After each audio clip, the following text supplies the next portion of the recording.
How we doing? That's okay. Thank you.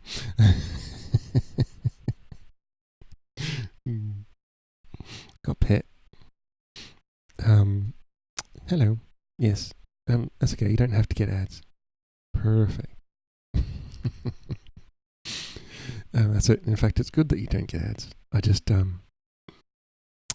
press the run 3-minute ad button at the start of stream, and that way there's an hour of no ads, no pre-rolls, no mid-rolls, no ads. No get ad money? You mean my AdSense?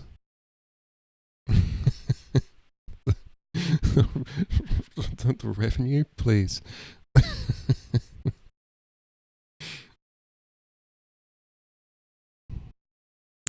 I get like between $50 to $70 every couple of months. It's like you do the maths. it's not much. That's everything on Twitch. So that probably pays for the electricity to run the stream. Anyway.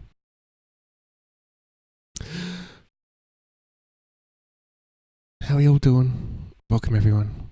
And hello VOD watchers. Probably Kitty.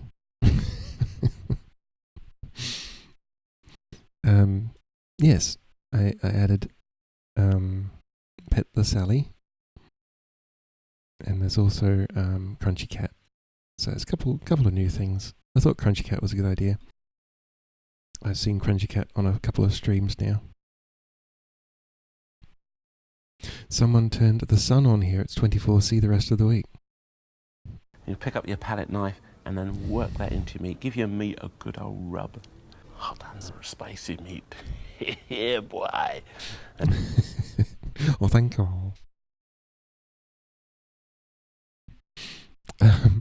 24C the rest of the week. Welcome to my winter.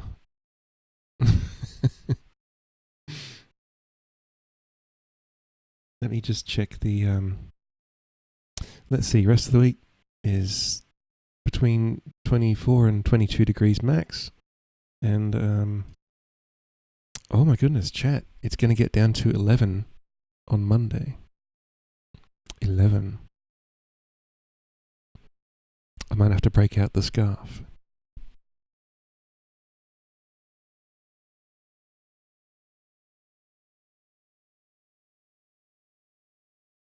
Yeah, it snow last week. That'd be nice. I've only ever seen actual real snow, I think, once or twice in my life, and that was in New South Wales at the Snowy Mountains. Mount Blue Cow. Wonder if it ever snows in Melb. Probably not in Melb. Cities tend to, unless it gets really cold, cities tend to shoo away weather. It's only 37% humidity now, so at least the heat isn't too bad. Okay, yeah, it's not like a southeast Queensland heat. At least it's a dry heat. It's like it's awful. Anyway, yes. What else was there? I don't think there's anything else. I made pizzas tonight. They turned out pretty good, but I probably shouldn't have. I wasn't really in the mood. I just made them because we had the ingredients and they were going to expire. So during summer, it can get over to 90% and 28 degrees or so.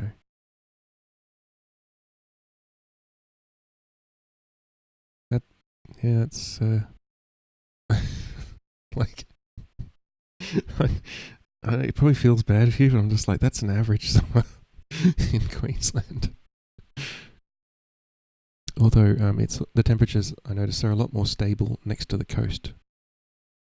You got lightly snowed on when you visited Japan back in March. You have aircons? That is very true, Forrest. That is very true. We do have aircons. Definitely get 35 for Queensland. Yeah, it gets up to 30. It got up to like 37, I think, was the max. But I was in aircon, so I was just like, I had tape and I taped up all the windows to make sure that they were airtight. But then again, Forrest, if you had aircon or some kind of, maybe even an evaporative cooler, I think your houses and apartments are a lot more insulated than ours, which is a lot more better. So, swings and roundabouts.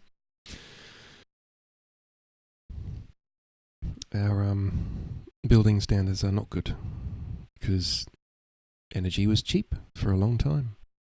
So, hot, blast the aircon. Cold, blast the heater. Who cares?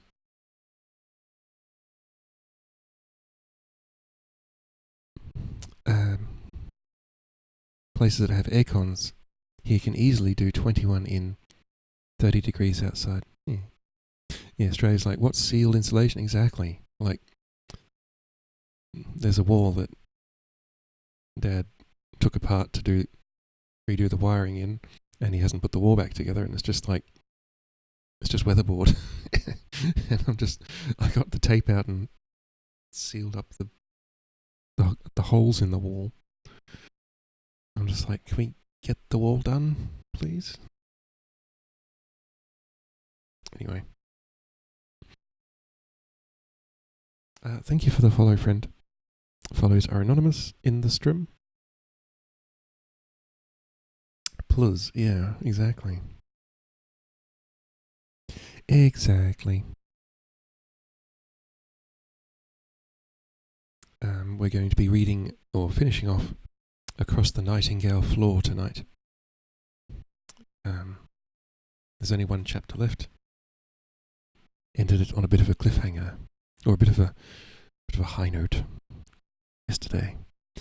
You're once watching Grand Designs Australia, and they made super extra insulated and sealed house in it, and it was funny because that's normal like here. You're on the gin? Oh. I'm not a personal fan of gin. It's not my drink. Then again, nothing's my drink anymore because I don't drink anymore, which is unfortunate. My stomach is like, no. But I liked trying different beers. Like, I was never a beer fan, and then I found out that there's like a whole different there's a whole range of like beers. Like there's a crazy amount of beers, especially after 2008. The beer scene in Australia really exploded, like microbreweries everywhere. And I just started trying different beers, and they're like, I've tried raspberry beers. I've tried what's the nut? What's that Australian nut that everyone wants? It's like buttery. It's like little bit buttery. What's that? I can't remember the name of it. Macadamia. Yes, macadamia beer. I've tried macadamia beer. All kinds of things. And I was even getting into sake as well, which is I think it's brewed wine. It's like a wine, but it's brewed. It has a very slightly beerish taste to it. But yes, I can have a tiny like sip, but I can't like have a full rice wine. Yeah, but it has like a brewed taste to it. You've heated macadamia, but you're allergic, so you can't try it. Oh no! Hello, Catale. Ed. Heated macadamia. Yum. I also liked mulled wine in winter. The pub is like a micro. Oh, thank you, Forrest. Herd. Okay, herd macadamia is good. That makes more sense. You're allergic to macadamia. That sucks. It's like round, and it's slightly fattier than other nuts, so has a slightly slightly oilier texture, and it's so when you crunch it, it's not as crunchy. It's more. It has a little bit of a squish to it, and it's got a nice flavour to it. It's good in ice cream. Fat nut, yeah, it's a fat nut. My friend that has a family farm, and they got a macadamia tree, and they always rake up the macadamias and spend an afternoon cracking them and eating them. Family's mango, which you're deathly allergic to. Oh no, I'm not a fan of mango personally. Either the fruit or the flavour.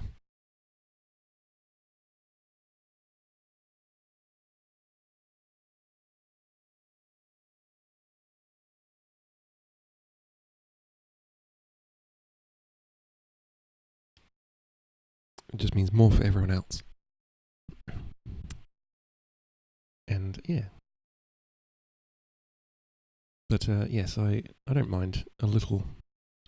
I do a bit of cooking with like brandy sometimes. So my stomach's not. It's if I sit down and have like a beer, my stomach will just be like, I see what you're doing. It's it's time to act up.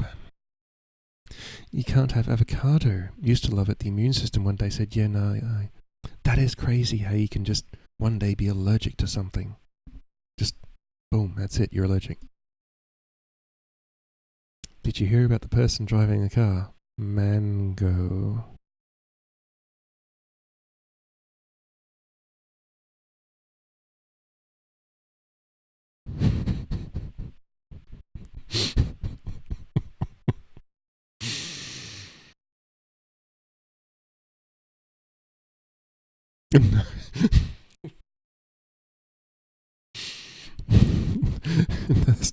That's all right. No, this isn't B. This is an RE stream.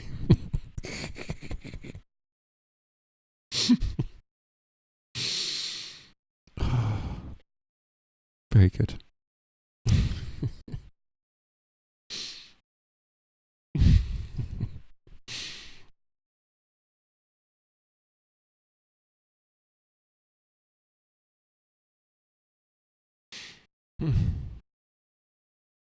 Right. So yes. Worth it for the laugh.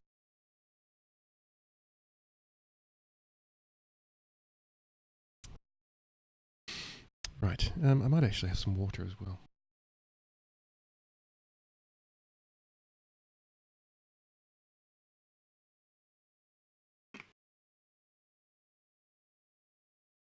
I don't want to drink all my tea in one go. Glug glug. Yeah, glug glug.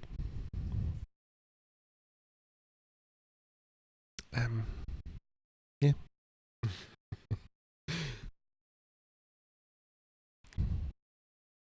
Does the assembly have any other business?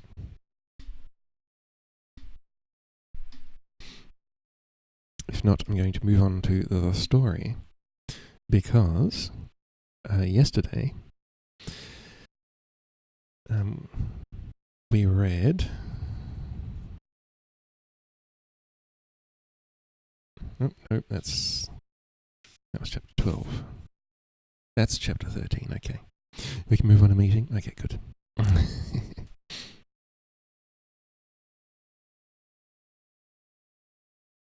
Oh wait, no, that was right. Yeah, that's it. Okay. Basically, Takeo had been kidnapped by the tribe and held in a safe house, and he came to terms with them, sort of. And when they saw how Lord Aida was treating Lord Shigeru, agenda was the word I forgot. We can move on in the agenda. That's a fancy word. Okay, agenda. Yes, because Lord Aida strung up Lord Shigeru on the wall of his castle, which was abhorrent to pretty much everyone. So the tribe were like, Takeo was like, I'll make you a deal. I'll go with you to the tribe if I can go and bring down Lord Shigeru from the wall of the castle. And they're like, okay, cool, that's fine.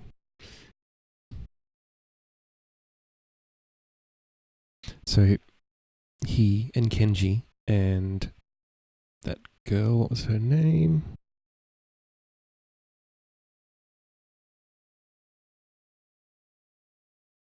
I can't remember.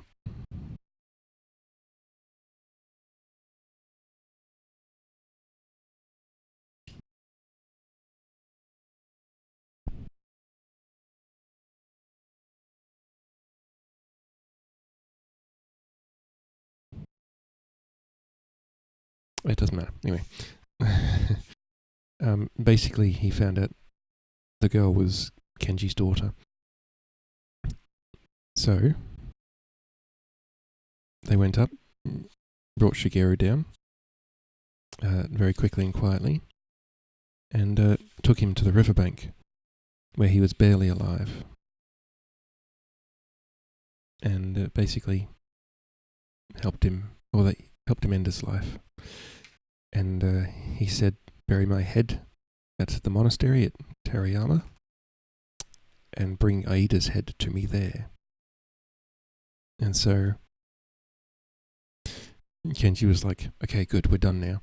And Takeo was like, nope, going back for Aida's head. And so the girl went off with Shigeru's head to Terayama, and Kenji went with Takeo back into the castle. And that was the end of their chapter. And then the next chapter was Keide's point of view in the castle. She was supposed to marry Shigeru, but then Shigeru was killed.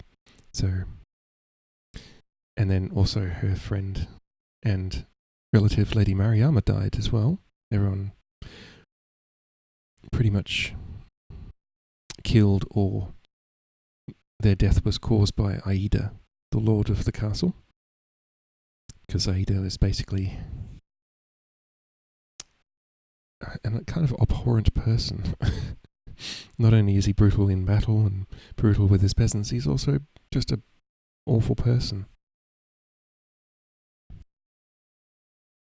That's right. And so, obviously Aida did have designs on Keide because she was very beautiful. And 15. Jesus.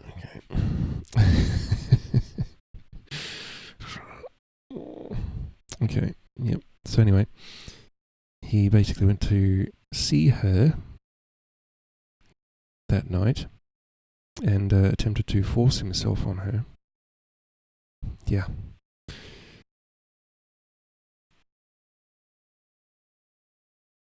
And then, just before, well, actually, I'll read that bit. Actually, it's right at the end of the chapter.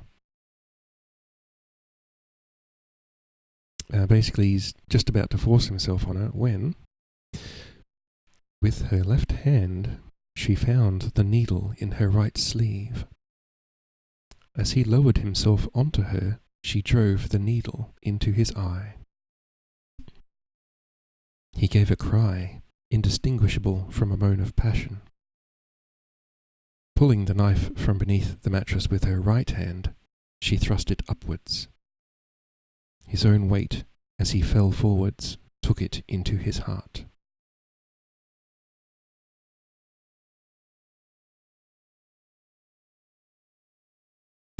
Is Chewie a Twitch global emote? That's cool.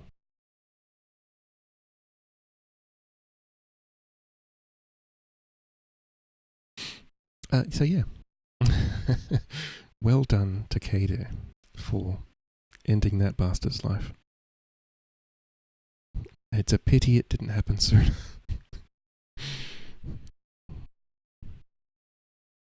But anyway, that was the end of the chapter last night. So now we're up to chapter 13, and we go back to Takeo's point of view as he enters the castle.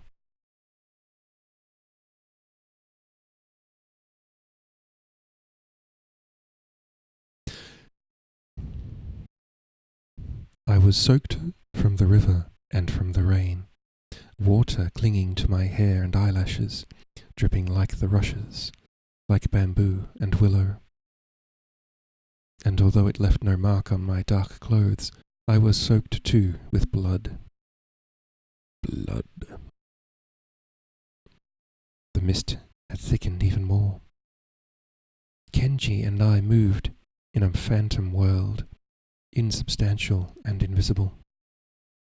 I found myself wondering if I had died without knowing it, and had come back as an angel of revenge. When the night's work was done, I would fade back into the netherworld.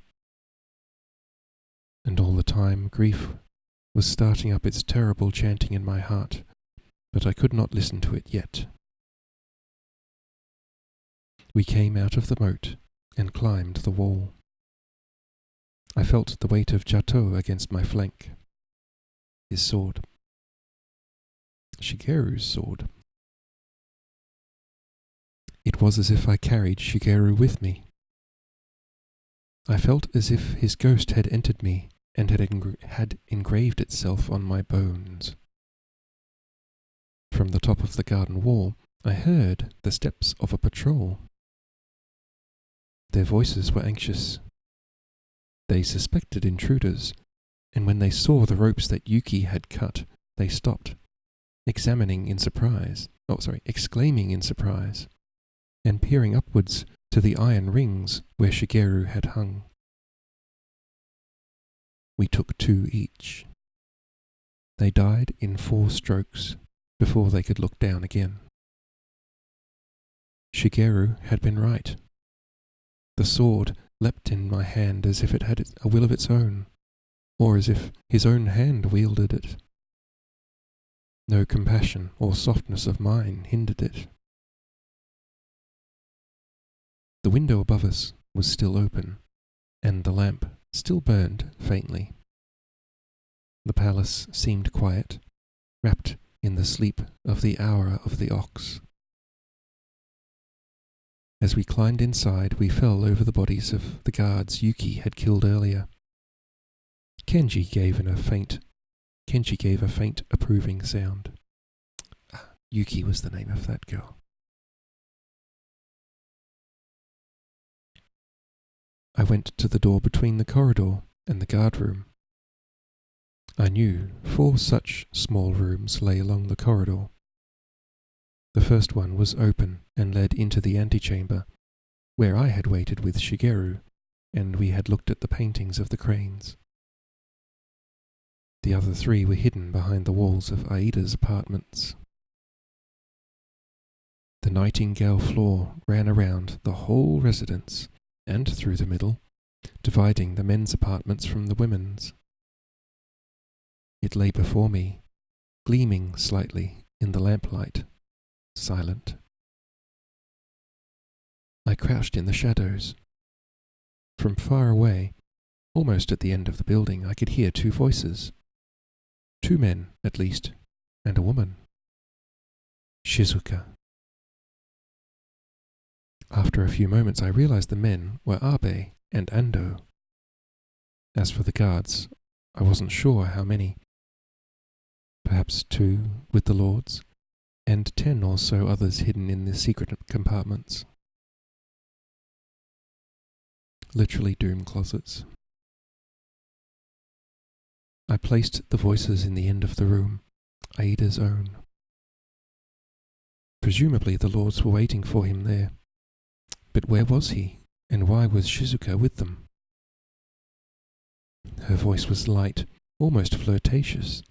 Theirs tired, yawning, a little drunk. "I'll fetch more wine," I heard her say. "Yes, it looks like it's going to be a long night," Abe replied. "One's last night on Earth is always too short," Shizuka replied, a catch in her voice. "It needn't be your last night, if you make the right move," Abe said, a heavy note of admiration creeping into his voice. "You're an attractive woman, and you know your way around. I'll make sure you're looked after. Lord Abe, Shizuka laughed quietly. Can I trust you? Get some more wine and I'll show you how much. I heard the floor sing as she stepped out of the room onto it. Heavier steps followed her, and Ando said, I'm going to watch Shigeru dance again.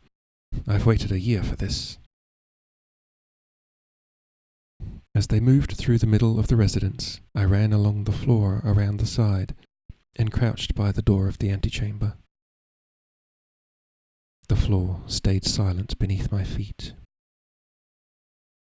Shizuka went past me, and Kenji gave his cricket chirp. She melted into the shadows. Ando stepped into the antechamber and went to the guardroom.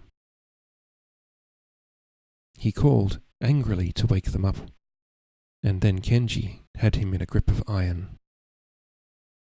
I went in, pulling off my hood, holding the lamp up so he could see my face.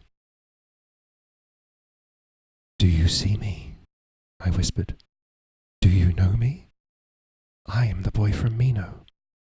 This is for my people and for Lord Otori. His eyes were filled with disbelief and fury. I would not use Jato on him. I took the garrote and killed him with that, while Kenji held him and Shizuka watched.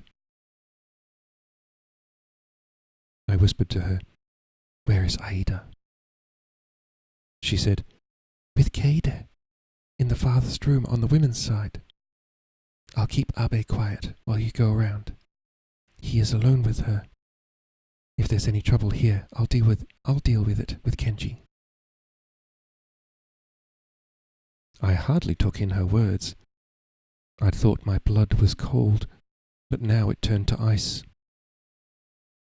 I breathed deeply, let the Kikuta blackness rise in me and take me over completely, and ran out onto the Nightingale floor.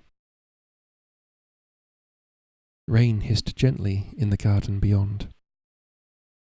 Frogs croaked from the pools and the marshland. The women breathed deeply in sleep. I smelled the scent of flowers, the cypress wood of the bathhouse, the acrid stench from the privies. I floated across the floor as weightless as a ghost. Behind me the castle loomed. In front of me flowed the river. Aida was waiting for me.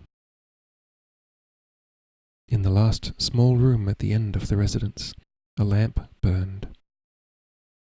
The wooden shutters were open, but the paper ones closed, and against the orange glow of the lamp, I could see the shadow of a woman sitting, motionless, her hair falling around her. With Jato ready, I pulled the screen open and leapt into the room. Keide, sword in hand, was on her feet in a moment. She was covered in blood. Aida lay slumped on the mattress, face down. Keide said, It's best to kill a man and take his sword.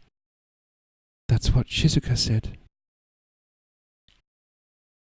Her eyes were dilated with shock, and she was trembling.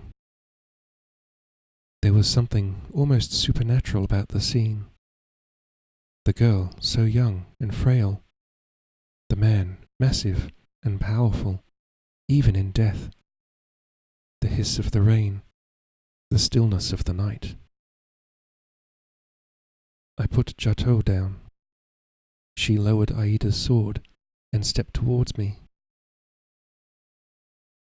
Takeo, she said, as if awakening from a dream. He tried to. I killed him. Then she was in my arms. I held her until she stopped shaking. You're soaking wet, she whispered, Aren't you cold?" I had not been, but now I was, shivering almost as much as she was. Aida was dead, but I had not killed him. I felt cheated of my revenge, but I could not argue with fate, which had dealt with him through Keide's hands. I was both disappointed and mad with relief, and I was holding Keide, as I had longed to for weeks. When I think about what happened next, I can only plead that we were bewitched, as we had been since Suwano. Keide said, "I expected to die tonight." "I think we will," I said. "But we will be together," she breathed against my ear. "No one will come here before dawn." Her voice, her touch, set me aching with love and desire for her. "Do you want me?" she said. "You know I do." We fell to our knees, still holding each other. "You aren't afraid of me? Of what happens to men because of me?" "No. You'll never be dangerous to me. Are you afraid?" "No," she said, with a kind of wonder in her voice. "I want to be with you before we die." Her mouth found mine. She undid her girdle and her robe fell open. I pulled my wet clothes off and felt against me the skin I had longed for. Our bodies rushed towards each other with the urgency and madness of youth. I would have been happy to die afterwards, but, like the river, life dragged us forwards. It seemed an eternity had passed, but it could have been no more than 15 minutes, for I heard the floor sing and heard Shizuka return to Abe. In the room next to us, a woman said something in her sleep, following it with a bitter laugh that set the hairs upright on my neck. "What's Ando doing?" Abe said. "He fell asleep," Shizuka replied, giggling. "He can't hold his wine like Lord Abe." "Hello, get down, Prez." Oh, that's a nice emote. I like your username too.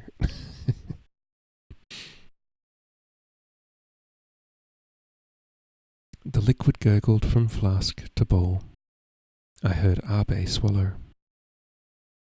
I touched my lips to Keide's eyelids and hair. "I must go back to Kenji," I whispered. "I can't leave him and Shizuka unprotected." "Why don't we just die together, now?" she said, "while we are happy." "He came on my account," I replied. "If I can save his life, I must." "I'll come with you." She stood swiftly and retied her robe, taking up the sword again. The lamp was guttering, almost extinguished. In the distance I heard the first cock crow from the town. "No, stay here while I go back for Kenji. We'll meet you here and escape through the garden. Can you swim?" She shook her head. "I never learned. But there are boats on the moat. Perhaps we can take one of them." I pulled on my wet clothes again, shuddering at their clamminess against my skin. When I took up Jato, I felt the ache in my wrist. One of the blows of the night must have jarred it again. I knew I had to take Aida's head now, so I told Keide to stretch out his neck by his hair.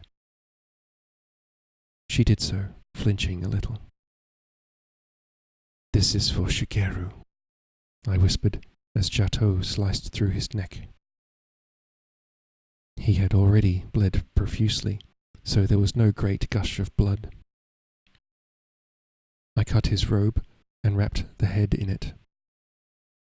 It was as heavy as Shigeru's head had been when I handed it to Yuki. I hope that helped you hit 200. Did I hit 200? I don't know where it is. Oh my goodness. Yes. Thank you. I got 200 followers, chat.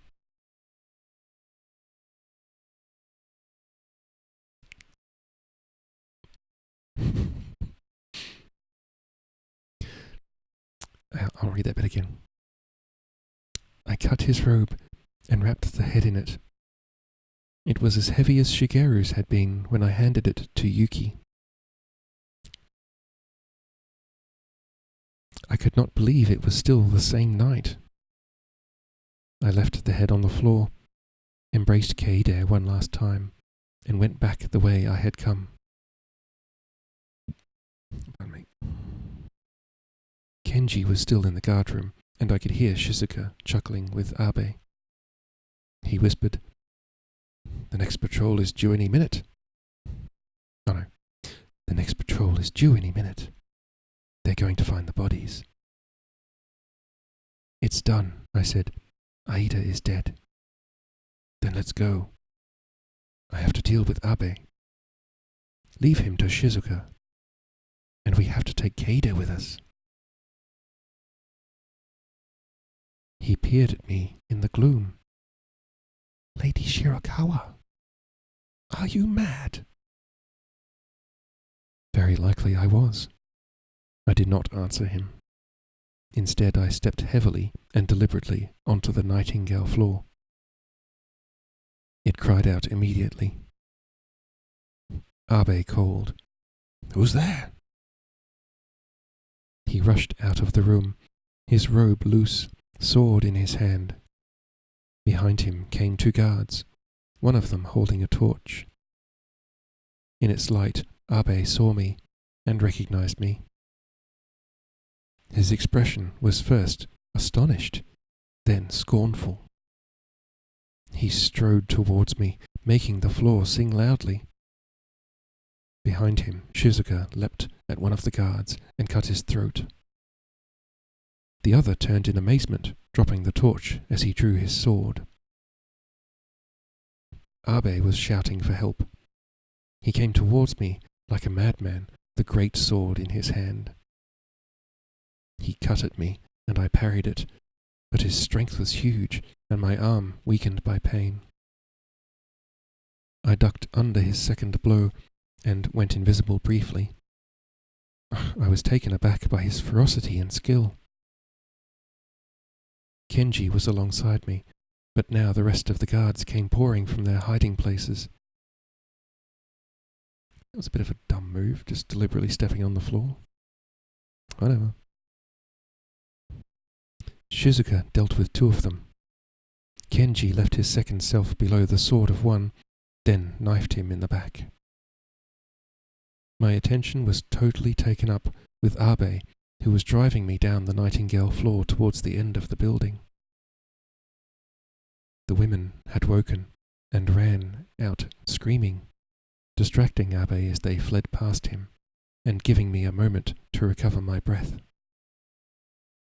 I knew we could deal with the guards once I had got Abe out of the way. But at the same time, I knew he was vastly more skillful and experienced than I was. He was driving me into the corner of the building, where there was no room to evade him. I went invisible again, but he knew there was nowhere for me to go.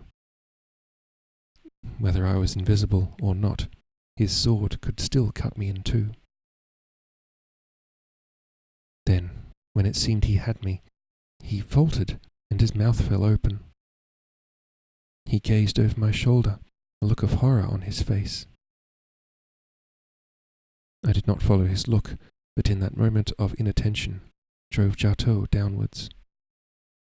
The sword fell from my hands as my right arm gave. Abe lurched forward, his brains bursting from the great split in his skull. I ducked out of the way and turned to see Kaede standing in the doorway, the lamp behind her. In one hand, she held Aida's sword, in the other, his head.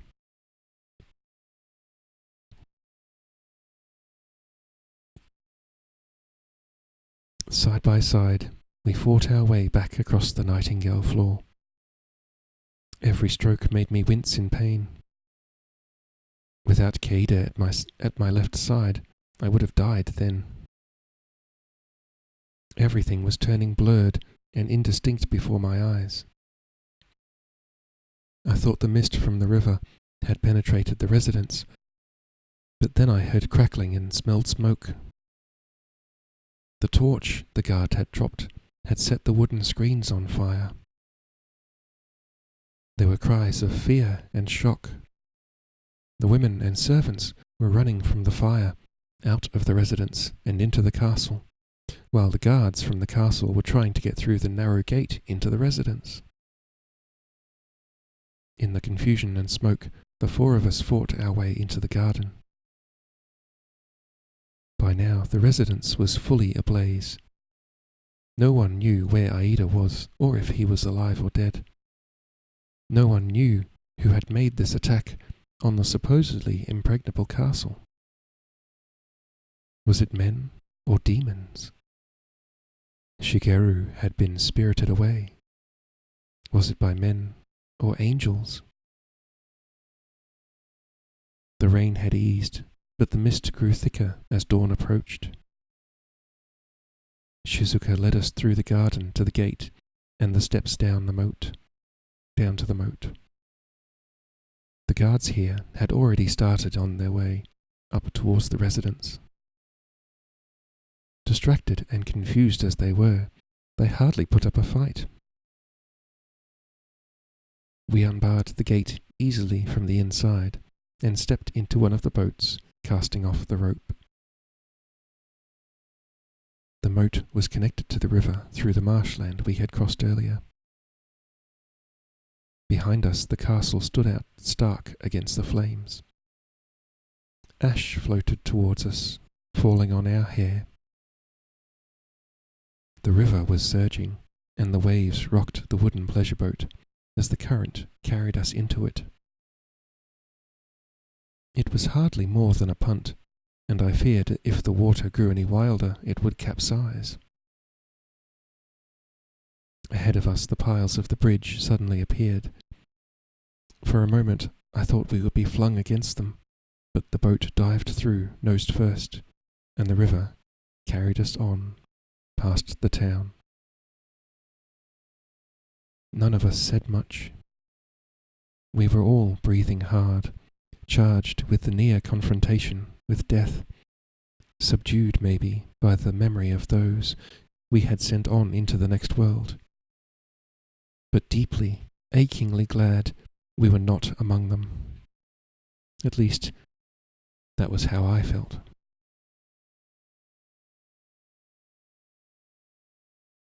So they escaped in the boat. Good plan. I went to the stern of the boat and took the oar, but the current was too strong to make any headway. We had to go where it took us. The mist turned white as dawn came, but we could see no more through it than when it had been dark. Apart from the glow of the flames from the castle, everything else had disappeared. I was aware of a strange noise, however, above the song of the river. It was like a great humming, as though a huge swarm of insects were descending on the city. "Can you hear that?" I said to Shizuka. She was frowning. "What is it?" "I don't know." The sun brightened, burning off the haze. The hum and throb from the bank increased, until the sound resolved itself into something I suddenly recognized. The tramp of feet of thousands of men and horses, the jingle of harness, the clash of steel. Colours flashed at us through the torn shreds of mist, the crests and banners of the western clans. "Arai is here!" Shizuka cried.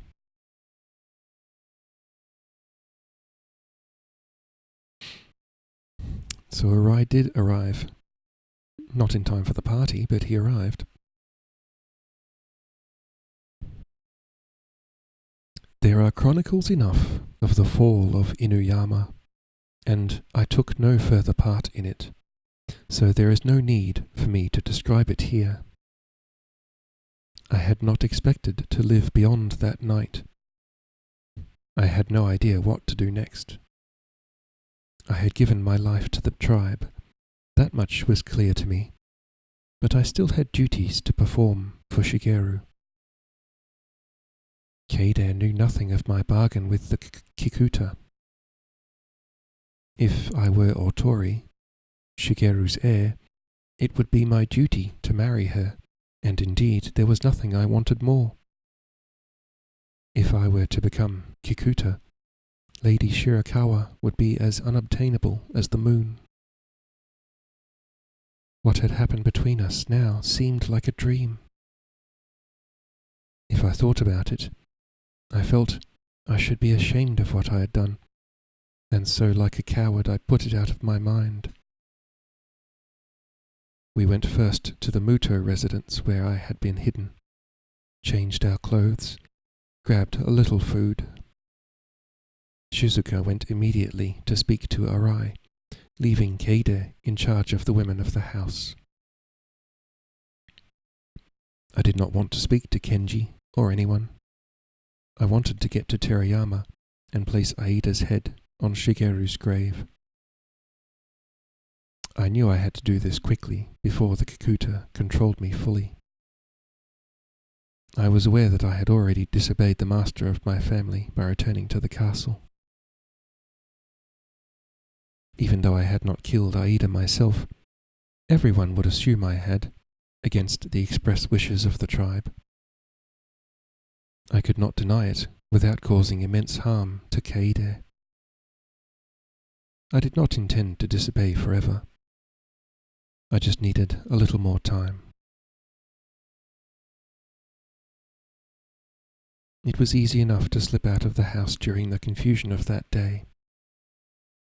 I went to the lodging house where I had stayed with Shigeru. The owners had fled before Arai's army, taking most of their possessions with them.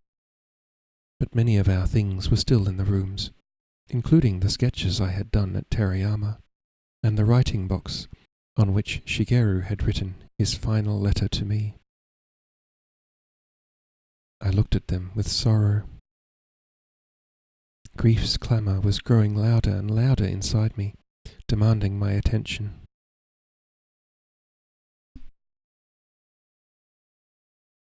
It seemed I could feel Shigeru's presence in the room, see him sitting in the open doorway as night fell, and I did not return. I did not take much, a change of clothes, a little money, and my horse, Raku, from the stables. Shigeru's black, Q, had disappeared, as had most of the Otori horses, but Raku was still there, restive and uneasy as the smell of fire drifted over the town. He was relieved to see me. I saddled him up, tied the basket that held Aida's head to the saddlebow,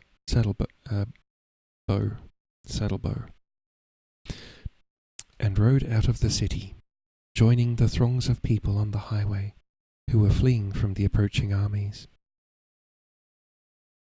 I went swiftly, sleeping only a little at night. The weather had cleared, and the air was crisp with a hint of autumn.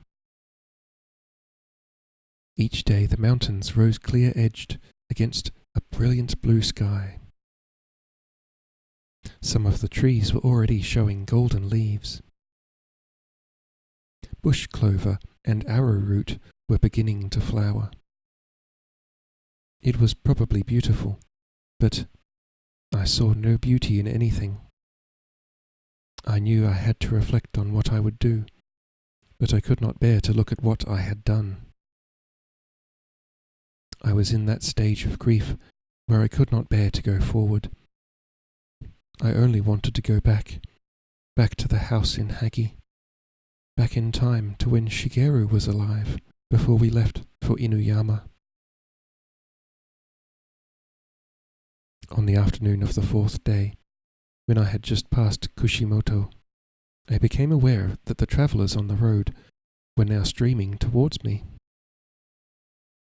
I called to a farmer leading a pack horse. "What's up ahead?" "Monks, warriors," he shouted back. "Yamagata has fallen to them. The Tohan are fleeing. They say Lord Aida is dead." I grinned, wondering what he would do if he saw the grisly baggage on my saddle. I was in travelling clothes, unmarked with any crest. No one knew who I was, and I did not know that my name had already become famous. Before long I heard the sound of men-at-arms on the road ahead, and I took Raku into the forest. I did not want to lose him or get embroiled in petty fights with the retreating Tohan. They were moving fast, obviously hoping to reach Inuyama before the monks caught up with them. But I felt they would be held up at the pass at Kushimoto and would probably have to make a stand there. They straggled past for most of the rest of the day, while I worked my way northwards through the forest, avoiding them as often as I could, though twice I had to use Chateau to defend myself and my horse. My wrist still bothered me, and as the sun set, I became more uneasy. Not for my own safety, but that my mission would not be accomplished. It seemed too dangerous to try to sleep.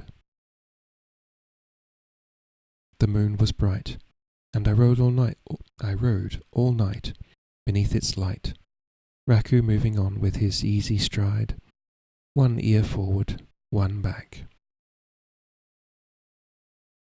Dawn came, and I saw in the distance the shape of the mountains that surrounded Terayama. I would be there before the end of the day. I saw a pool below the road and stopped to let Raku drink. The sun rose, and in its warmth I became suddenly sleepy. I tied the horse to a tree and took the saddle for a pillow, lay down and fell immediately asleep. I was woken by the earth shaking beneath me. I lay for a moment, looking at the dappled light that fell on the pool, listening to the trickle of the water and the tread of hundreds of feet approaching along the road. I stood, meaning to take Raku deeper into the forest to hide him, but when I looked up, I saw that the army was not the last of the Tohan. The men wore armour and carried weapons, but the banners were of the Otori and of the temple at Terayama. Those that did not wear helmets had shaven heads, and in the front rank I recognized the young man who had shown us the paintings. "Makoto!" I called to him, climbing the bank towards him. He turned to me, and a look of joy and astonishment crossed his face. "Lord Otori, is that really you? We feared you would be dead too. We are riding to avenge Lord Shigeru." "I'm on my way to Terayama," I said. "I'm taking Aida's head to him, as he commanded me." His eyes widened a little. "Aida is already dead?" "Yes, and Inuyama has fallen to Arai. You'll catch up with the Tohan at Kushimoto." "Won't you ride with us?"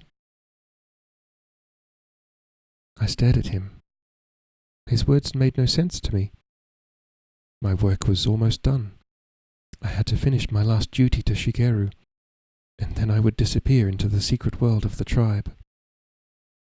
But of course there was no way Makoto could know of the choices I had made. "Are you all right?" he asked. "You're not wounded?" I shook my head. "I have to place the head on Shigeru's grave." Makoto's eyes gleamed. "Show it to us." I brought the basket and opened it. The smell was strengthening, and flies had gathered on the blood. The skin was a waxy grey colour, the eyes dull and bloodshot. Makoto took it by the top knot, leapt onto a boulder by the side of the road, and held it up to the monks gathered around. Uh-oh. "Now see what Lord Otori has done," he shouted, and the men shouted back a great hurrah. A wave of emotion swept through them. I heard my name repeated over and over again, as, one by one at first, and then, as if with a single mind, they knelt in the dust before me, bowing to the ground. Kenji was right. People had loved Shigeru. The monks, the farmers, most of the Otori clan. And because I had carried out their revenge, that love was transferred to me. It seemed to add to my burdens. I did not want this adulation. I did not deserve it, and I was in no position to live up to it.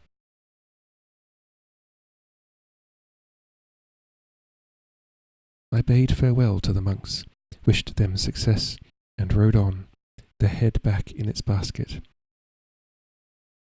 They did not want me to go alone, and so Makoto came with me.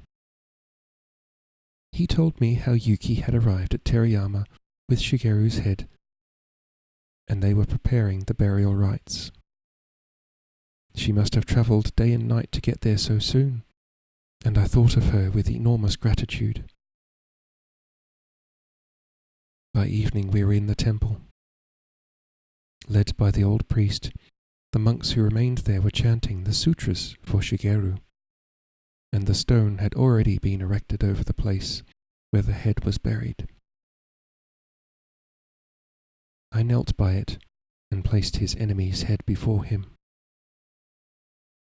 The moon was half full. In its ethereal light, the rocks in the Sesshu garden looked like men praying. The sound of the waterfall seemed louder than by day. Beneath it, I could hear the cedars sighing as the night breeze stirred them. Crickets shrilled, and frogs were croaking from the pools below the cascade. I heard the beating of wings and saw the shy hawk owl swoop through the graveyard. Soon it would migrate again. Soon summer would be over. I thought it was a beautiful place for his spirit to rest in. I stayed by the grave for a long time, tears flowing silently. He had told me that only children cry. Men endure, he said, but what seemed unthinkable to me was that I should be the man who would take his place. I was haunted by the conviction that I should not have dealt the death blow. I had beheaded him with his own sword. I was not his heir, I was his murderer. I thought longingly of the house in Hagi, with its song of the river and the world. I wanted it to sing that song to my children. I wanted them to grow up beneath its gentle shelter. I daydreamed that Keide would prepare tea in the room Shigeru built, and our children would try to outwit the Nightingale Floor. In the evenings, we would watch the heron come into the garden, its great grey shape standing patiently in the stream. In the depths of the garden, someone was playing the flute. Its liquid notes pierced my heart. I did not think I would ever recover from my grief. The days passed, and I could not leave the temple. I knew I must make a decision and leave, but each day I put it off. I was aware that the old priest and Makoto were concerned for me, but they left me alone, apart from looking after me in practical ways, reminding me to eat, to bathe, to sleep. Every day people came to pray at Shigeru's grave. At first a trickle, then a flood of returning soldiers, monks, farmers, and peasants filed reverently past the tombstone, prostrating themselves before it, their faces wet with tears. Shigeru had been right. He was even more powerful and more beloved in death than in life. "He will become a god," the old priest predicted. "He will join the others in the shrine." Night after night I dreamed of Shigeru, as I had last seen him, his features streaked with water and blood, and when I woke, my heart pounding with horror, I heard the flute.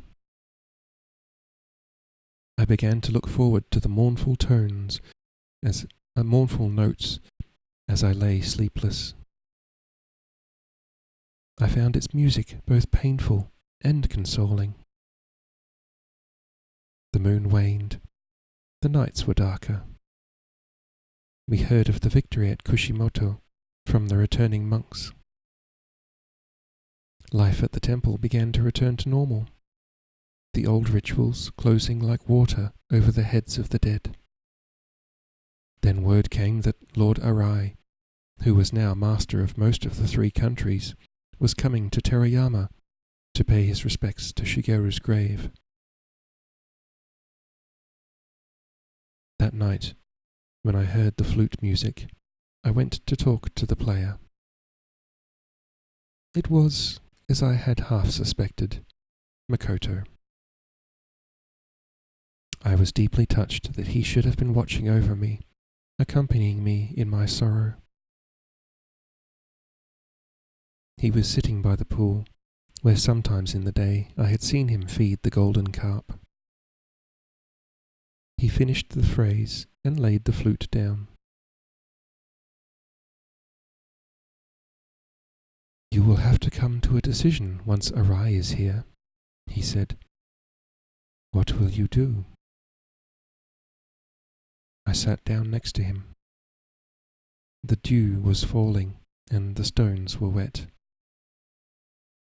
What should I do? "You are Shigeru's heir.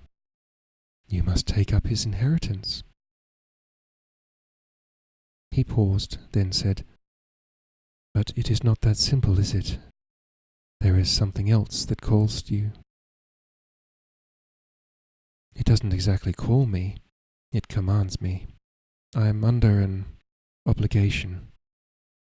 It's hard to explain it to anyone." "Try me," he said. "You know I have acute hearing, like a dog, you once said." "I shouldn't have said that. It hurt you. Forgive me." "No, you were right. Useful to your masters, you said. Well, I am useful to my masters, and they are not the Autori." "The tribe? You know of them?" "Only a little," he said. "Our abbot mentioned them." There was a moment when I thought he was going to say something else, that he was waiting for me to ask a question. But I did not know the right question to ask then, and I was too absorbed in my own thoughts and my own need to explain them. "My father was one of the tribe, and the talents I have come from him. They have claimed me as they believe they have the right. I made a bargain with them that they would allow me to rescue Lord Shigeru, and in return I would join them. What right do they have to demand that of you when you are Shigeru's legal heir? He asked, indignant. If I try to escape from them, they will kill me, I replied. They believe they have that right, and, as I made the bargain, I believe it too. My life is theirs. You must have made the agreement under duress, he said. No one will expect you to keep it. You are Otori Takeo. I don't think you realize how famous you have become, how much your name means. I killed him, I said, and to my shame felt the tears begin to flow again. I can never forgive myself. I can't take on his name and his life. He died at my hands. You gave him an honorable death, Makoto whispered, taking my hands in his. You fulfilled every duty a son should to his father. Everywhere you are admired and praised for it. And to kill Aida too. It is the stuff of legends. I have not fulfilled every duty, I replied. His uncles plotted his death with Aida, and they go unpunished. And he charged me to take care of Lady Shirakawa, who has suffered terribly through no fault of her own. That would not be too much of a burden, he said, eyeing me ironically, and I felt the blood rise in my face. I noticed your hands touching, he said after a pause. I notice everything about you.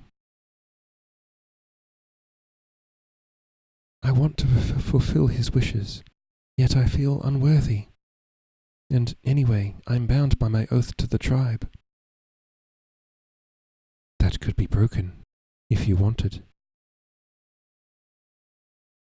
Maybe Makoto was right. On the other hand, maybe the tribe would not let me live. And besides, I could not hide it from myself. Something in me was drawn to them. I kept recalling how I'd felt Kikuta had understood my nature, and how that nature had responded to the dark skills of the tribe. I was all too aware of the deep divisions within me. I wanted to open my heart to Makoto, but to do so would mean telling him everything, and I could not talk about being born into the hidden to a monk who was a follower of the Enlightened One. I thought of how I had now broken all the commandments. I had killed many times. While we spoke in whispers in the darkened garden, the silence broken only by the sudden splash of a fish, or the distant hooting of owls, the feeling between us had grown more intense.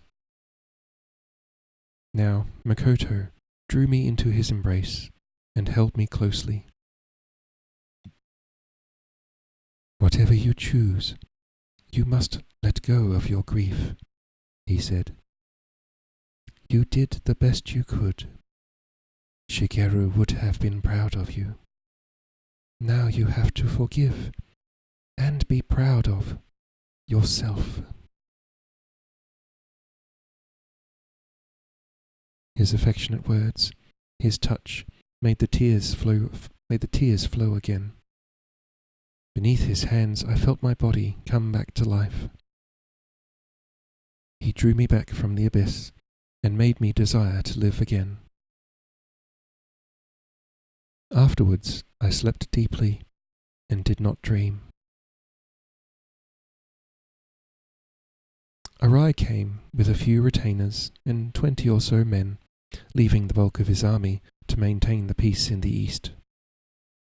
He meant to ride on and settle the borders before winter came. He had never been patient, Now he was driven. He was younger than Shigeru, about 26, in the prime of manhood, a big man with a quick temper and an iron will. I did not want him as an enemy, and he made no secret of the fact he wanted me as an ally and would support me against the Otori lords. Moreover, he had already decided that I should marry Kaede.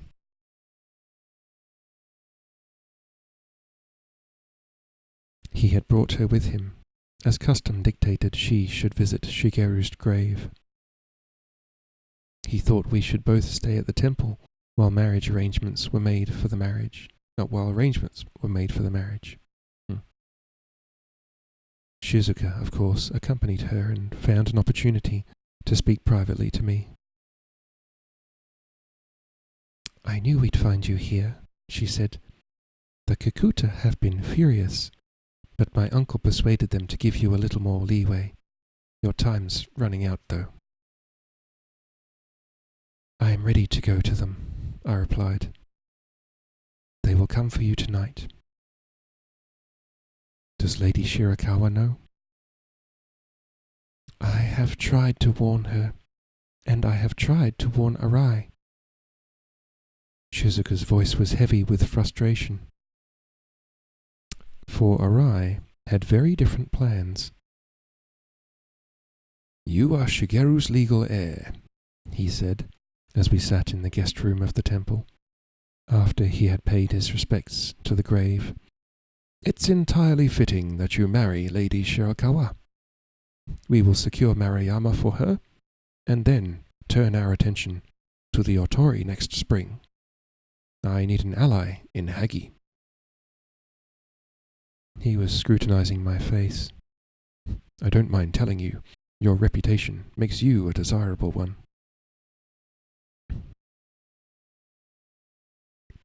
"Lord Arai is too generous," I replied. "However, there are other considerations that may prevent me from complying with your wishes." "Don't be a fool," he said shortly. "I believe my wishes and yours mesh very well together."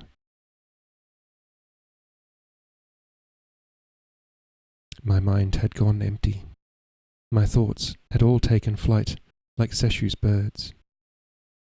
I knew Shizuka would be listening from outside. Arai had been Shigeru's ally. He had protected Kaede. Now he had conquered most of the 3 countries.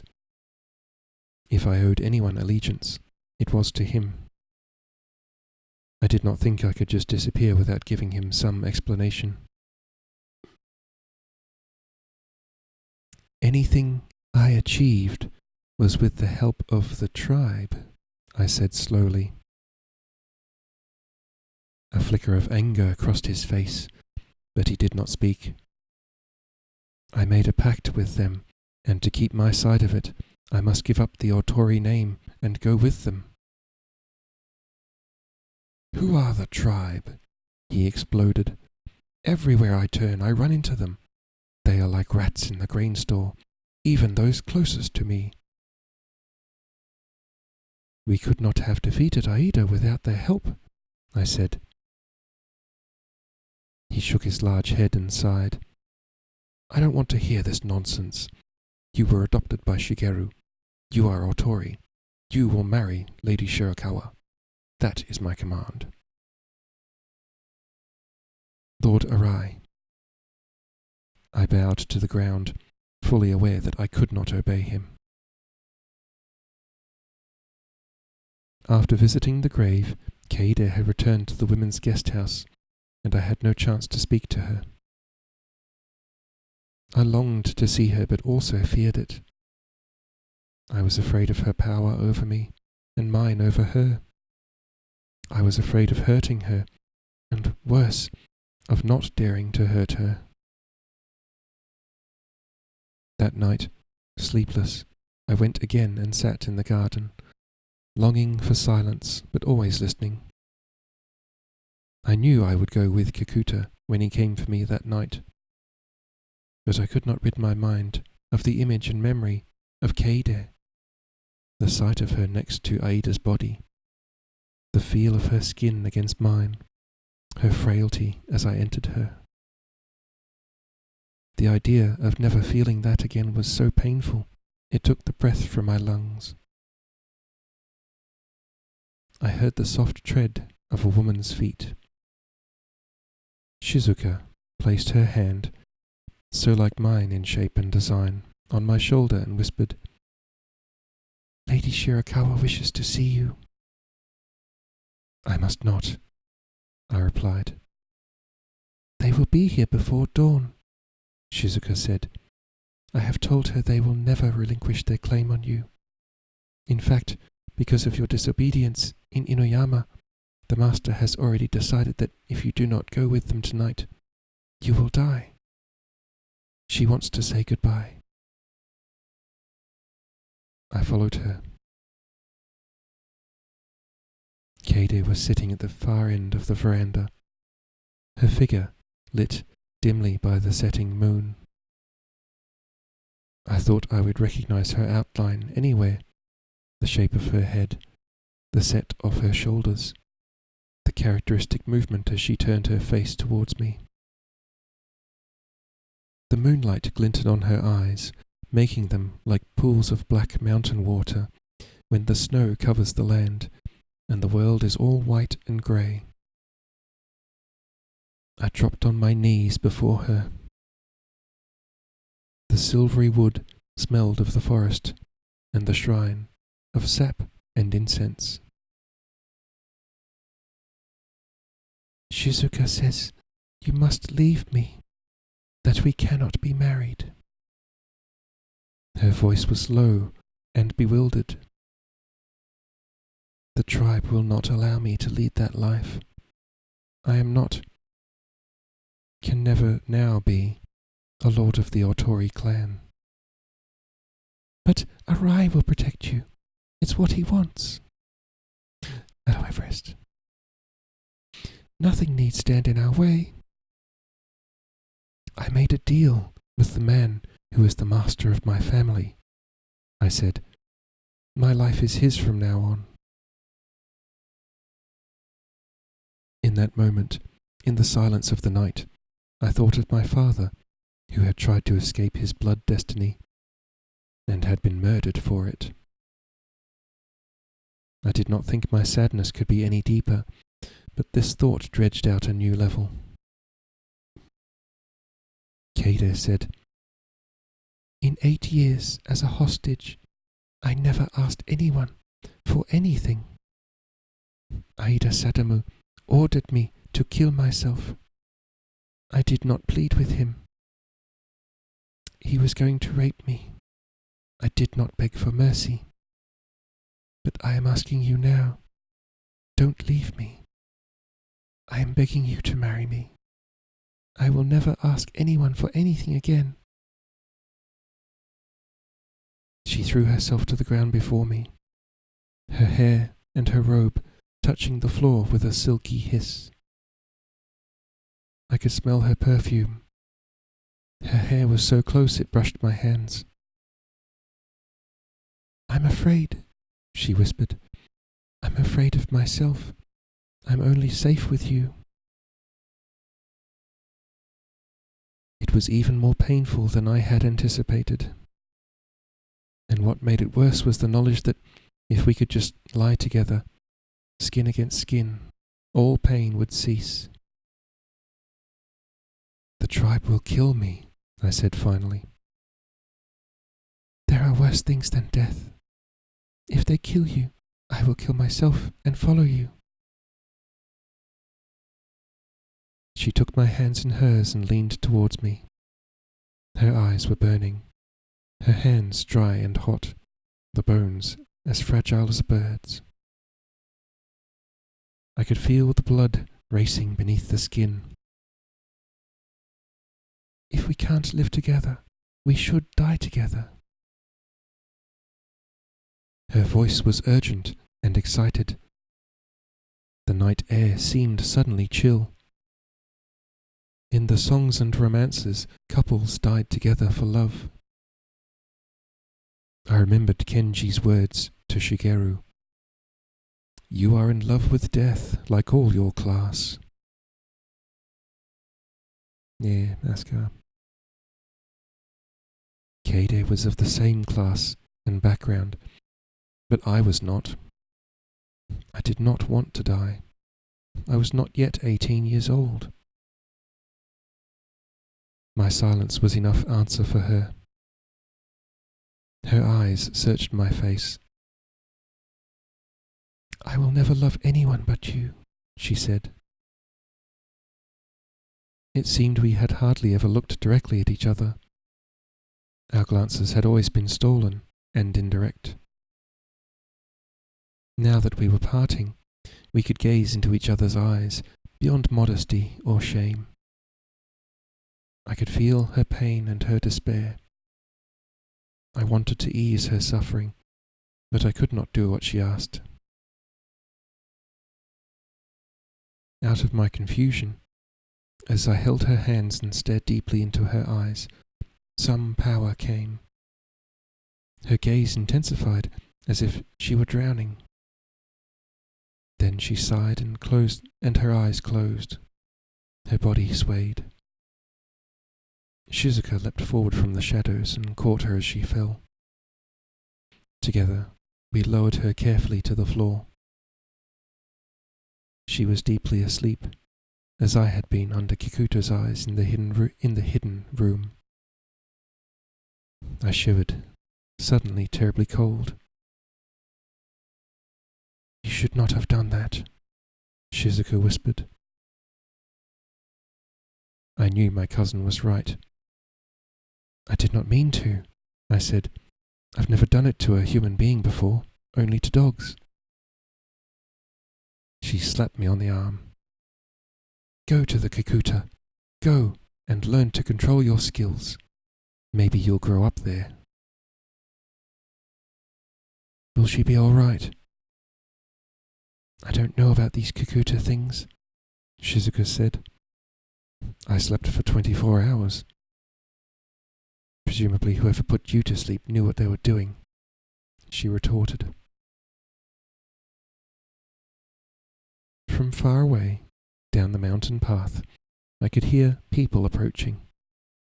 2 men walking quietly, but not quietly enough for me. They're coming, I said. Shizuka knelt beside Kade and lifted her with her easy strength. Goodbye, cousin, she said, her voice still angry.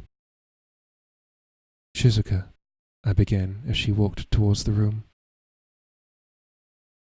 She stopped for a moment, but did not turn. My horse, Raku. Will you see Lady Shirakawa takes him? I had nothing else to give her. Shizuka nodded and moved away into the shadows, out of my sight. I heard the door slide, her tread on the matting, the faint creak of the floor as she laid Kade down. I went back to my room and gathered together my belongings. I owned nothing really, the letter from Shigeru, my knife, and Jato. Then I went to the temple, where Makoto knelt in meditation. I touched him on the shoulder, and he rose and came outside with me.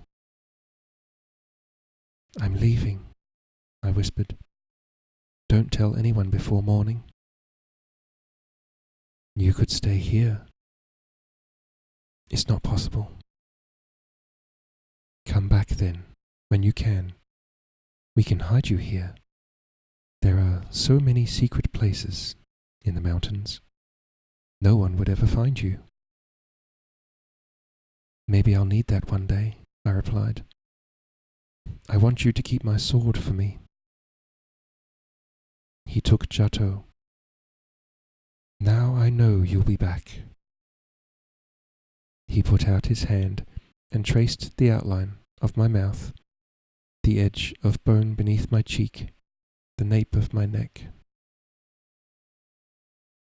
I was light-headed with lack of sleep, with grief and desire. I wanted to lie down and be held by someone, but the footsteps were crossing the gravel now.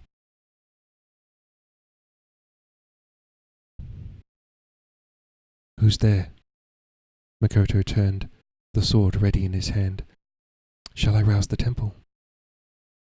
Hello, Zelda. How you doing? No, these are the people I must go with. Lord Arai must not know. The two of them, my former teacher, Muto Kenji, and the Kikuta master, waited in the moonlight. They were in travelling clothes, unremarkable, rather impoverished. Two brothers, perhaps, scholars, or unsuccessful merchants. You had to know them as I did to see the alert stance, the hard line of muscle that spoke of their great physical strength, the ears and eyes that missed nothing, the supreme intelligence that made warlords like Aida and Arai seem brutal and clumsy. I dropped to the ground before the Kikuta master and bowed my head to the dust. Stand up, Takeo, he said, and to my surprise, both he and Kenji embraced me. Makoto clasped my hands. Farewell. I know we'll meet again. Our lives are bound together. Show me Lord Shigeru's grave, Kikuta said to me gently, in the way I remembered, as one who understood my true nature. But for you he would not be in it, I thought, but I did not speak it. In the peace of night, I began to accept that it was Shigeru's fate to die the way he did, just as it was his fate now to become a god, a hero to many people who would come here to the shrine to pray to him, to seek his help for hundreds of years to come, as long as Terayama stood, maybe forever. We stood with bowed heads before the newly carved stone. Who knows what Kenji and Kikuta said in their hearts? I asked Shigeru's forgiveness, thanked him again for saving my life in Mino, and bade him farewell. I thought I heard his voice and saw his open-hearted smile. The wind stirred the ancient cedars. The night insects kept up their insistent music. It would always be like this, I thought, summer after summer, winter after winter, the moon sinking towards the west, giving the night back to the stars, and they, in an hour or two, surrendering it to the brightness of the sun. The sun would pass above the mountains, pulling the shadows of the cedars after it, until it descended again below the rim of the hills. So the world went, and humankind lived on it as best they could, between the darkness and the light. The end.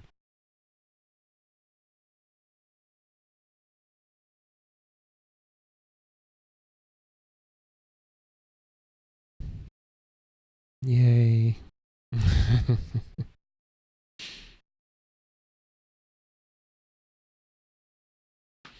Well, thank you, Wesker. Thank you, everyone, for being here. Once again, that's the cover of the book, if anyone's interested. The text is a little bit worn, but yeah, it's a beautiful, beautiful cover. I'm assuming that's Shigeru on the front. But next week, if people want, if everyone wants, I can read the second book in the series if you want. Obviously called Grass for His Pillow.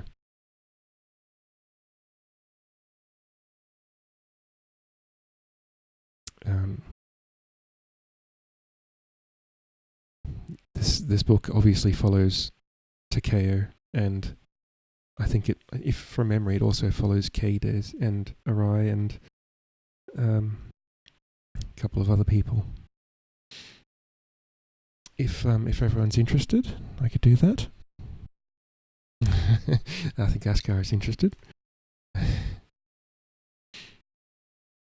I think I'll... Yeah, okay, good. A bit of a shorter stream today. I wonder who's on.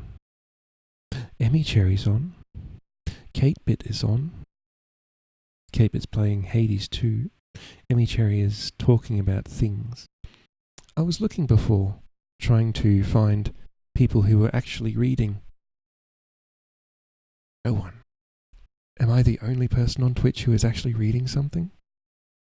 Like at this time? Like I know... Actually, I'm going to give a shout out to another person who primarily reads. Let me try and remember.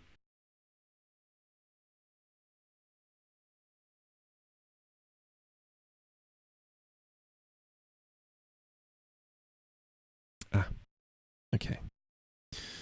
I'm sure some of you know this person. I think she, her pronouns. Yes? Anyway, I'm going to assume. So anyway, shout out to Falcor the Book Dragon, who reads, I think about... Glory to you and your house. Glory to you, Falcor the Book Dragon. Also, she has a very cool camera effect where it's like everything's kind of like red and white.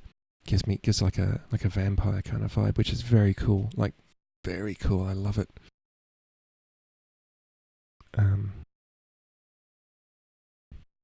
But yes, Falco has a very nice voice and reads public domain books. I can't remember what book she was reading, but the last book I remember reading was The Three Musketeers, or one of the Three Musketeers books. And true to form, there was some very, very interesting stuff in, like some kind of brutal stuff. Because Three Musketeers was written by the same author as The Count of Monte Cristo. So that gives you the same kind of vibe. And I was surprised to learn she hasn't read The Count of Monte Cristo, but she is going to read The Count of Monte Cristo at some point, I think this year, hopefully. And I'm very much keen to see that, because I would love to see someone else's take and someone else's reading of the book, because as I read more and more books, I realize that it's also down to interpretation about how certain things are spoken, or like there is a little bit of ambiguity sometimes, and you have to kind of like interpret that. So yeah, interested to see that one.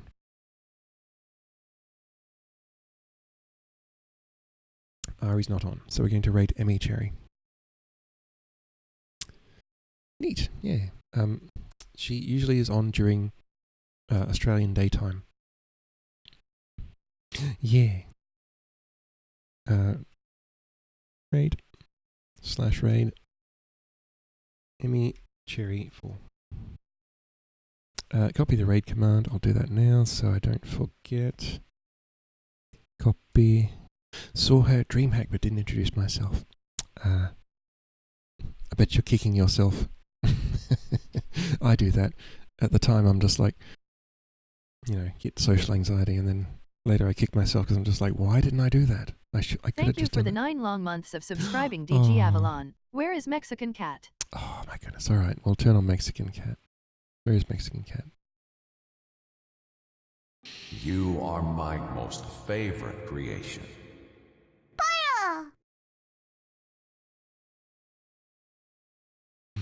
Hi, Avalon. How you doing, lovely? Where is Mexican Cat? I thought I had a custom thing for Avalon for Mexican Cat. Alrighty, everyone. Wow, that was quick.